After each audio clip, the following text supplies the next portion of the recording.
여러 예언가들의 예언이 득세하는 요즘 가장 눈길을 끄는 예언들의 공통점은 이렇습니다. 2025년 한국의 변곡점, 새로운 지도자의 등장, 그리고 그 이후 글로벌 경제가 흔들리고 기후 이상 징후가 잦아드는 듯하더니 다시 여러 가지 자연재해가 번갈아 찾아와 세상을 뒤흔드는 모습이 연이어 보입니다. 이렇듯 불안정한 국면 속에서 어떤 예언자들은 입을 모읍니다. 2025년이 변곡점이 되리라. 특히 아시아의 한반도가 갑작스레 중심에 올라설 것이라는 의견이 심심찮게 등장하죠. 그 반도라면 아마도 우리나라, 대한민국을 가리키는 것이 분명합니다. 그런데도 사람들이 혹하곤 하는 이유는 이런 이야기가 지어낸 환상이 아니라 꽤 오래전부터 전해져 내려오던 기록과 묘하게 들어맞기 때문입니다. 요컨대 오늘 전하려는 예언들은 모두 2025년 국운, 미래, 운세, 사주와 긴밀하게 연관되어 있습니다. 그 가운데서도 가장 먼저 꺼낼 화두는 헝가리의 낯선 이름 보이 페트르일 것입니다. 1. 헝가리의 예언자 보이 페트르가 남긴 예언. 지난 세기 초 헝가리 수도원 지하에 묻혀 있었다는 한 사제의 기록이 세상에 등장했습니다. 그의 이름은 보이 페트르. 무심히 흘려보낸다면야 신빙성이 떨어지겠지만 그는 세계대전의 발발 시기나 전염병의 확산, 경제 붕괴 시점 등을 꽤 높은 정확도로 짚어낸 예언가로서 재조명되었습니다. 그가 남긴 문헌에는 이렇게 언급됩니다. 동방의 반도에서 사자가 나오리라. 그때가 2025년을 넘긴 후이니 오랫동안 고요하던 그 나라가 새롭게 깨어나 전 세계를 움직일 준비를 마치게 되리라. 그 지도자는 기존 질서를 재편할 힘을 지녔으되 뜻밖에도 정치 경험이 일천한 인물일 것이다. 그는 많은 사람이 몰락했다고 여겼던 때에 등장하여 반도의 미래를 바꾸리라. 보이 페트르는 이 예언에서 한국을 직접 특정하진 않았지만 고요한 아침이라는 별칭을 언급했습니다. 곧 이것이 한국이라는 해석이 뒤따랐습니다. 그뿐이 아니었습니다. 붉은 용과 황금 독수리가 갈등하며 힘을 잃을 때 반도의 사자가 세계의 빛이 될 것이다. 라는 구절은 글로벌 패권을 놓고 다투던 중국과 미국이 모두 내부적 문제로 약화되는 사이 한국이 반사이익과 새 동력으로 세계의 주목을 받으리라는 맥락으로 읽혔습니다. 이때 보이 페트르는 2025에서 2028년 사이에 한국이 오랜 잠에서 깨어나 경제와 문화를 넘어 영적 리더십까지 갖춘다. 고도 예견했습니다. 그가 어쩌면 과하게 낭만적으로 쓴 것 아닐까 싶지만 이미 맞춘 사건들이 80%를 넘겼다는 이야기가 번져나가면서 학자와 언론들은 그 문헌을 우연으로 치부하지 않게 되었습니다. 보이 페트르의 문헌을 들여다보면 국내에서는 소위 탄핵 정국 같은 격변이나 주변 국가들의 재해 가능성도 언급되어 있습니다. 그래서 요즘 상당한 관심이 쏠린 것이죠. 무엇보다 페트르가 시사한 반도의 사자가 누구냐를 두고 열띤 해석이 오갑니다. 현직 대통령일지 혹은 전혀 새롭게 등장할 지도자인지. 예언은 분명 50대 중반 무렵 군중 앞에 선달하거나 정치를 생업으로 여기지 않았던 자 등의 힌트를 건네지만 이를 그대로 현실에 대입하는 건 쉽지 않습니다. 아직 답은 베일 속에 가려져 있죠. 2. 중국에서 온 또 다른 메시지. 인디고 차일드, 리우 밍천. 서쪽 대륙에서 날아온 예언만 있는 건 아닙니다. 조금 더 현대적이면서도 신비로운 존재라 여겨지는 인디고 차일드들 중 중국 윈난성 출신의 리우 밍천이 내놓은 예언도 화제입니다. 인디고 차일드란 주변에 남색 기운을 띤 오라가 있고 초자연적 통찰력이나 직관을 가졌다고 알려진 이들을 가리키지요. 리우 밍천은 자칭 전생의 티베트 고승이었으며 4살 무렵부터 티베트어를 구사하고 초월적 명상법을 설명할 수 있었다고 합니다. 그는 2025년이 오기 전부터 한국과 중국 사이에 미묘한 갈등이 생길 것을 예견했습니다. 더 나아가 2025년 이후 양국이 갈등을 딛고 오히려 새로운 협력 모델을 만들 거라는 긍정적인 미래상을 밝히기도 했습니다. 그는 특히 한국에서 3명의 지도자가 출연해 정당 시스템을 해체하고 완전히 새로운 정치 구조를 구축할 것이라고 말했죠. 세 사람이 경쟁하고 대립하겠지만 결국 2026년 중반에 합류하여 하나가 된다. 왕의 기운이 다시 살아나고 5산이 다시 모인다. 그때가 되면 한국은 과거와 다른 힘을 얻게 될 것이며 이에 맞춰 주변 국가들도 새로운 체제 속에서 한반도의 존재를 인정하게 된다. 여기서 말하는 5산이 무엇인지 해석이 분분합니다. 무속적이거나 정치적 혹은 지리적 암시라고도 하죠. 한반도에 놓인 주요 산맥의 재통합이라는 의견, 고대부터 내려온 신성한 5기운의 재결합이라는 주장도 있습니다. 어떤 형태로든 그가 지적한 시점이 2025에서 2026년이고 한국 정치에 커다란 변동이 생기는 계기가 될 거라는 점에서는 대부분 해석이 일치합니다. 3. 한국 내부의 이목. 대통령의 사주와 운세, 해외 예언자들의 이야기가 귀에 솔깃하긴 하나 우리의 궁금증은 결국 지금 대통령은 탄핵될 것인가 아니면 살아남을 것인가로 귀결될 때가 많습니다. 최근 국내 명리학자나 무속인들 사이에서도 윤석열 대통령의 사주가 화제입니다. 흥미로운 건 다수가 탄핵 가능성은 있을 수 있어도 최종적으로 직을 유지할 가능성을 점치고 있다는 겁니다. 어느 스님은 대통령의 사주를 이렇게 풀이했습니다. 관이 무려 4개나 들어있다. 나라의 녹을 먹을 운명이라는 뜻이다. 천성이 강직하면서도 구설에 시달릴 운세가 많지만 결국 시간이 흐르면 그 구설수는 사라진다. 내가 보기엔 오방의 문이 모두 열렸다. 다칠 일이 없을 것이다. 설령 얽히는 일이 생겨도 극복이 가능하니 임기를 끝까지 이어나갈 기세가 강하다. 이 스님은 관제수가 따라붙을 수는 있어도 중도에 무너지지는 않을 거라고 단언했습니다. 국운이 급변하는 시기에 대통령이 사라질 운명이라면 애초부터 관이 4개 들어있는 귀한 사주를 받아들고 태어나지 않았을 거라고도 덧붙였습니다. 다른 명리학자의 해석도 있습니다. 설윤정사는 대통령에게 경금 일간이 강하게 깔려 있다고 말하며 2024에서 2025년에 찾아오는 천라지망이 결코 쉬운 운세는 아니지만 경금이 그물을 찢고 나올 힘을 지녔기에 결과적으로는 살아남을 거라 분석했죠.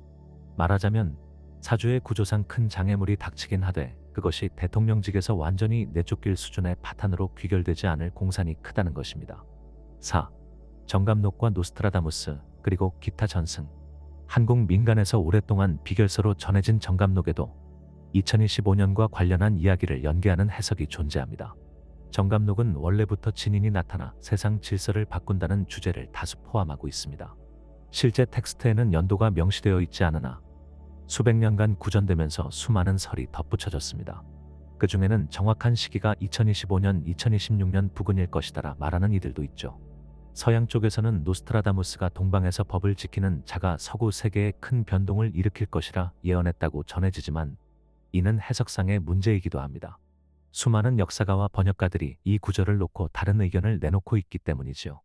그럼에도 불구하고 동방의 강자가 부상의 기존 패권을 흔들 시점이 멀지 않았다는 인식이 점차 설득력을 얻고 있습니다. 지구촌을 휩쓰는 환경위기나 경제 붕괴가 한반도에 새로운 역할을 부여할 것이라는 추측이 뒤따르면서 그 시기를 2025년으로 보는 예언들이 합류하고 있습니다. 5. 새 지도자의 정체. 그렇다면 보이 페트르가 말한 동방의 사자나 리우 밍천이 말한 새로운 지도자들, 정감록에서 전해지는 대의는 누구일까요? 공통된 키워드는 기존 정치권에서 오래 활동해온 인물이 아닐 가능성, 환경과 기술 분야에 눈부신 식견이 있을 것, 탄핵을 불러올 만한 위기 속에서 급부상할 수도 있다 같은 것들입니다. 또 오늘 중심에서 다루고 있는 대통령 탄핵설과 극복 여부가 여기에 교묘히 맞물립니다. 예언을 조금 더 크게 해석하면 현직 대통령이 탄핵 위기를 맞으면서 전무후무한 격변이 일어날 테고 그 난세 속에서 어쩌면 새로운 정치 주체나 연립 구조가 등장할 수 있다는 얘기가 됩니다. 그런데 명리학적으로나 스님들의 견해나 거의 대부분 결국 대통령이 자리를 유지한다고 말하는 점이 흥미롭습니다. 그렇다면 새로운 지도자는 어쩌면 대통령 곁에서 혹은 야권, 무소속 진영에서 탄생하여 한판 승부 끝에 공생하거나 연합하는 형태일지도 모릅니다. 예언이라는 게 늘 정확한 사실을 예측하기보다 여러 갈래 시나리오를 암시하는 성격이 강하다는 점을 떠올리면 결국 어느 쪽이 맞았다 틀렸다고 결론 내기는 쉽지 않습니다. 6. 2025년 국은 과연 어디로 흐를 것인가? 동서양 가리지 않고 2025년이 우리 국운과 미래를 뒤바꿀 전환기로 거론되는 근거 중 하나는 바로 주변 국가들의 혼란 속에서 한국이 상대적 우위를 얻을 가능성에 있습니다. 리우 밍천이 예언에서 강조했던 중국의 대홍수와 지진 그리고 일본의 대규모 자연재해는 다른 예언서나 과학적 시뮬레이션과도 일정 부분 부합하는 측면이 있습니다. 일본 도카이 지역을 중심으로 한대 지진 위험, 중국 내륙의 댐 붕괴나 홍수 가능성은 이미 학계에서도 꾸준히 제기되고 있는 현실이니까요. 보이 페트르 문헌에 이런 대목이 있습니다. 섬나라가 물에 잠길 때 반도의 사람들은 흔들림을 적게 겪으리라. 그들을 피해 줄이듯 넘어와 반도의 문을 두드릴 것이니 그곳이 곧 새로이 피어나는 정원의 첫걸음이 될 것이다. 이 부분은 일본이 대지진이나 쓰나미로 큰 재앙을 겪으면서 대규모 이주가 한국으로 몰려들 수 있음을 암시합니다. 정치적으로는 중국의 불안, 북쪽 지역의 미지수, 일본의 위기가 한국을 어쩔 수 없이 안정적 중재자로 끌어올리리라는 전망도 붙습니다. 한국의 경제, 기술, 문화 경쟁력이 드디어 빛을 보기 시작한다는 뜻이지요.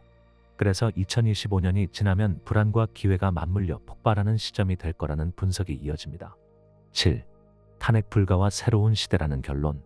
우리가 말하는 탄핵은 결코 가벼운 일이 아닙니다. 국가 시스템이 흔들리고 불안이 가중되며 해묵은 갈등이 터져나오는 계기이기도 하죠. 그런 만큼 탄핵이 시도된다 해도 사주나 예언을 근거로 궁극적으로는 안 된다고 말하기엔 지나치게 단순해 보이기도 합니다. 그럼에도 불구하고 오늘 소개한 여러 시각은 희한할 정도로 결국 대통령은 자리에서 물러나지 않는다라는 방향으로 모아집니다. 이를 부정적으로 보면 어떤 이들은 이렇게 말하겠죠. 지지자들이 꾸며낸 미신적 관측 아니냐. 하지만 사실 보이 페트르 문헌이나 인디고 차일드 예언 등 해외에서 파생된 이야기들도 한국 대통령이 전복된다는 뉘앙스보다는 난국 속에서 새로운 리더십이 생긴다는 정도로 묘사하는 편입니다. 다양한 해석 중에 하나가 대통령이 중간에 변화를 수용하거나 새로운 정파와 결합함으로써 한 차원 높은 리더십으로 재탄생할 수도 있다는 견해지요. 탄핵을 바라는 분들에게는 이런 결론이 달갑지 않을 수 있습니다. 하지만 예언이 전부가 아님을 상기하면 예언은 예언일 뿐이라는 여지를 남겨두는 게 마땅합니다. 실제 정치 현장에서 어떤 사건이 벌어질지는 우리의 영역이니까요. 즉, 오늘 이야기 자체가 확정된 운명을 설파하는 건 결코 아닙니다. 8. 예언이 말해주는 것, 그리고 우리가 할 일. 2025년 과연 어떤 격변이 닥칠까요? 예언, 국운, 운세, 미래, 사주라는 단어들이 뒤섞인다는 건 한마디로 말해 불확실한 내일에 대한 인간의 궁금증을 보여줍니다.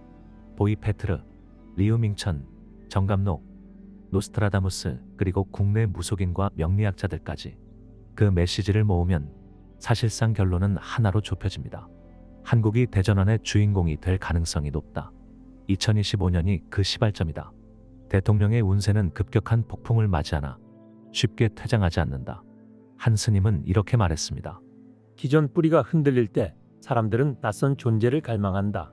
그러나 너희가 잊지 말 것은 가장 가까이에 있는 존재가 때로는 가장 낯설 수 있음을 깨닫는 것이다. 2025년 이후 반도의 나라에선 기존 정치 체제와 더불어 전혀 다른 기운의 지도자가 부상하리라. 그는 먼저 탄핵 비바람을 뚫어낸 자들과 맞서기도 협력하기도 하며 미래의 설계도를 그릴 것이다. 이 문장을 살펴보면 탄핵을 주장하는 이들도 유지 쪽을 원하는 이들도 얼마든지 이해 가능한 흐름을 찾을 수 있다는 생각이 듭니다. 그만큼 예언은 다층적인 의미를 담고 있으니까요. 한편 이런 이야기가 기괴한 점은 또 있습니다. 국가적 운세가 이토록 격렬하게 요동치는 시기가 오면 그 말인즉슨 현실에서 우리가 감당해야 할 사건이 많아진다는 뜻이니까요. 예언대로라면 2025년 이후 자연재해에 대처하고 국제정세가 급변하는 와중에 외교적 중재자로서 발돋움해야 한다고 합니다. 이는 결코 만만치 않은 작업이며 무엇보다 사회 내부 분열을 극복하는 일이 전제돼야만 가능한 결과입니다. 자, 이제 이야기를 어느 정도 마무리할 때가 왔습니다. 여기서 다룬 내용들은 먼 옛날이 아니라 지금 이 순간 그리고 앞으로 우리가 맞이할 내일과 직접적으로 이어져 있다는 점에서 더 현실적으로 다가오죠. 오늘 소개해드린 예언들은 여러 갈래입니다. 헝가리의 사제 보이 페트르가 남긴 비밀 문서, 중국의 인디고 차일드 리우 밍천, 한국 무속계와 명리학자들의 운세 해석, 정감록과 노스트라다무스에 이르기까지 그 어떤 기록도 똑같은 문장을 쓰진 않지만 2025년이라는 해를 특별히 지목한다는 점, 한국이라는 나라가 국운상 놀라운 상승세를 탈 것이라는 점, 그리고 현직 대통령의 사주가 중도에서 폐기되지 않을 것이라는 뉘앙스를 풍긴다는 점은 묘하게 일치합니다. 물론 어디까지나 하나의 가능성입니다. 역사는 늘 뜻밖의 길을 따라 흐르기도 합니다. 다만 이 예언들이 공교롭게 비슷한 시점을 말하고 각자 다른 출처에서 비슷한 내용을 전한다면 호기심 어린 시선으로 살펴볼 가치는 충분하겠죠. 탄핵을 지지하는 이들도 유지되는 쪽이 낫다고 생각하는 이들도 서로 견해를 달리할 뿐 미래 자체를 장담하긴 어렵습니다. 그럼에도 이런 흥미로운 단서들을 모으고 혹시 정말 2025년에 뭔가 큰 변화가 오지 않을까라고 생각해보는 건 인간 본연의 상상력이라 할 수 있겠습니다. 혹자는 말합니다. 어차피 예언은 허무맹랑한 이야기일 뿐이다. 그러나 역사의 뒤안길을 살펴보면 때때로 기이한 예언들이 실제 사건과 맞물려 세상을 놀라게 한 경우도 있었습니다. 결국 믿고 안 믿고는 각자의 몫입니다. 다만 변화의 시기에 어떤 준비를 할 것이냐는 전적으로 우리에게 달린 문제겠죠. 아무런 대비도 없이 하루하루를 흘려보낸다면 예언이 현실이 되든 되지 않든 그 시점에 닥칠 혼란을 온전히 감당해야 합니다. 그런 점에서 본다면 예언이 알려주는 가장 유익한 메시지는 스스로를 돌아보라는 말 아닐까요? 2025년 무렵 한국이 어쩌면 세계사의 무대 중앙으로 나아갈 수도 있고 특정 인물이 대통령직을 유지하거나 새로운 지도자가 부상할지도 모릅니다. 그렇다면 그 시기에 우리는 어떤 꿈을 꾸고 있을까? 어떤 사회를 만들어갈 것인가? 그 고민이 중요해지는 셈입니다. 이미 밤은 깊었고 도시는 잔잔한 불빛으로 그 하루를 마무리하는 중입니다. 어쩌면 이 도시 어느 골목에선 누군가가 이번 이야기를 듣고서 벅찬 예감에 잠 못 들지도 모르겠습니다. 또는 한낱 허무맹랑한 환상이라며 조소를 보낼 사람도 있을 것입니다. 그렇지만 어느 쪽이든 현재 인터넷을 포함하여 사람들의 입소문에 2025년, 예언, 구군, 미래, 운세, 사주라는 단어들이 어지간해서는 가시질 않는다면 그건 이 이야기가 단순히 헛말로 치부하기엔 너무나도 매력적인 부분을 품고 있기 때문일 겁니다. 우리 앞에 놓인 2025년의 문턱은 결국 우리가 함께 건너야 할 다리입니다. 탄핵이든 유지든 현직 대통령이 극적인 국면을 맞이하든 새로운 지도자가 등장하든 그 모든 사건은 이 반도에 사는 우리가 직접 목격하고 참여하게 될 이야기지요. 각각의 예언을 곱씹어보며 우리가 맞이할 미래의 청사진을 그려보는 것도 좋겠습니다. 아직도 길 위를 헤매는 불빛들을 생각해봅니다. 그 불빛 하나하나가 사람들의 소망, 두려움, 열망이 깃든 순간순간을 비춰주고 있겠지요. 하지만 역사는 종종 망상처럼 보였던 무언가를 실현시켜 왔습니다. 그러니 그 기묘하고 장대한 합창 속에서 우리는 2025년의 대한민국과 그 대통령의 운명을 지켜볼 뿐입니다. 언젠가 시간이 지나 2025년이 역사 한 장에 기록될 때 오늘날 우리가 나눈 이 예언과 운세 이야기가 그 역사적 순간을 미리 예고한 작은 불씨였다고 회자될지도 모릅니다. 이상으로 장황하면서도 매혹적인 예언들에 근거한 2025년 대한민국 대통령의 운명 그리고 새로운 지도자 출현에 관한 이야기였습니다. 이미 여러분은 그 드라마틱한 대전환의 서막 한가운데 서 계신 걸지도 모르겠습니다. 그러니 부디 건강한 의심과 열린 태도로 이 이야기를 마음속에 품어주시길 바랍니다. 여러분들의 의견은 어떠신지 댓글로 나눠주시면 감사하겠습니다. 시청해주셔서 감사합니다.